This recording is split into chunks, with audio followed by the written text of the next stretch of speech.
आज mother's day के occasion में मैं अपनी माँ के बारे में कुछ कहना चाहती हूँ।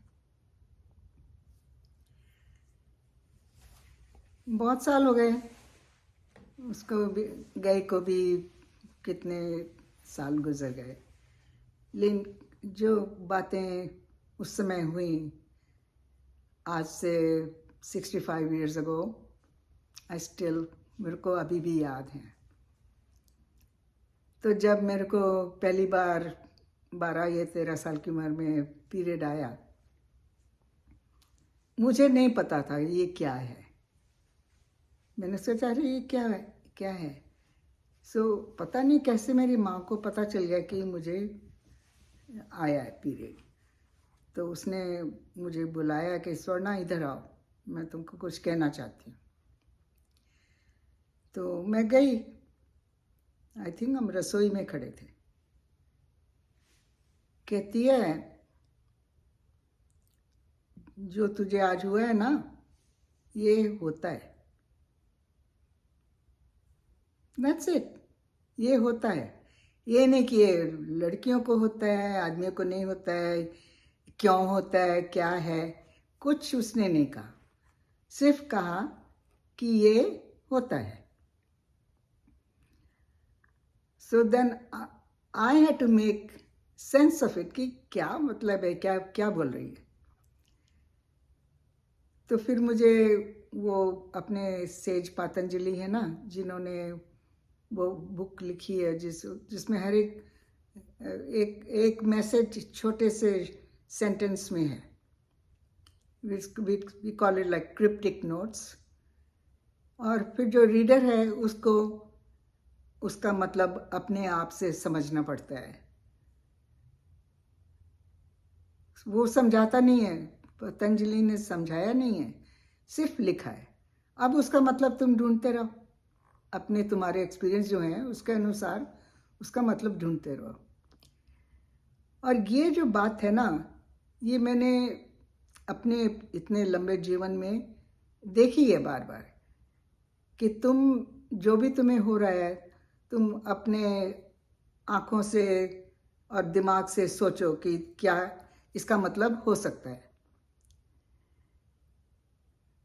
और उसमें वो सोचने से ये होता है कि भाई तुम फिर फिल्टर करते हो कि तुम पॉजिटिव मैसेज लेना चाहते हो या नेगेटिव मैसेज लेना चाहते हो कि जो तुम कह रहे हो। तो ये मेरे पेरेंट्स ने शुरू से सिखाया था कि हर एक चीज़ में ना अच्छापन देखो कि उसमें क्या अच्छा है। कि अगर कुछ बुरा भी हो रहा है ना, तो सोचो कि भी कुछ अच्छा होने वाला है। जब तुम ऐसे आशा रखते हो और निराशा के कुएं में नहीं डूबते हो, तो तुम्हारा जीवन अच्छा चलता है। ऐसी मेरा अनुभव ऐसे है। तो माँ के बारे में बात करूँ तो वो काम करती रहती थी और हमारे लिए दिन भर खाना पकाती है, कपड़े सी रही है, जो भी है, जो भी काम है, पढ़ाई में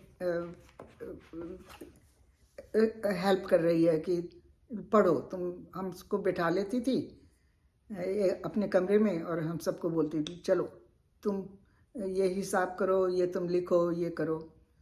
तो वो अपनी जितनी उसकी क्षमता थी उसके अनुसार हमको गाइड करती रहती थी।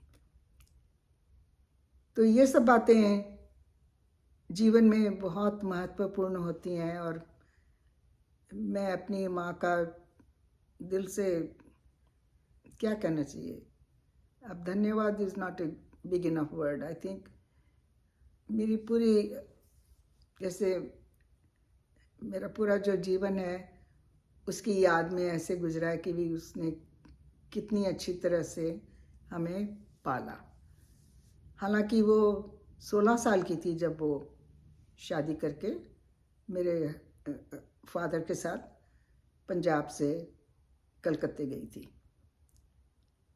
तो ऐसी माँ जो चुपचाप रहती थी, धीरे धीरे काम करती थी, उसकी आँखों में तुम्हें मैसेज मिल जाता था कि वो क्या चाहती है तुमसे, उसको क्या फील हो रहा है।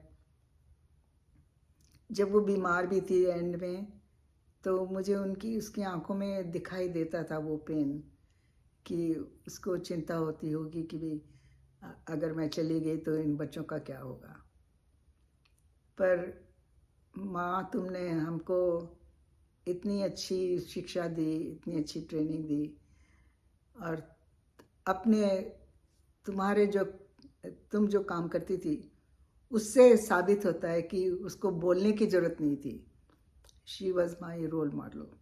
My dad was. I always praised my dad. But then I thought, what about my mother, who raised us, who fed us, and then took care of us until her last breath.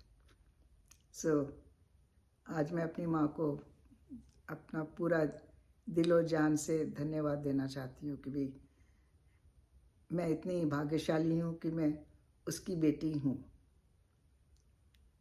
And hopefully मैं उसके जो सपने थे, या जैसे वो चाहती थी कि मैं बनूं, वैसे मैं बनी या बन रही हूँ। क्योंकि जो जीवन की यात्रा है वो कभी ख़त्म तो होती नहीं है जब तक तुम आखिरी सांस न लो। धन्यवाद।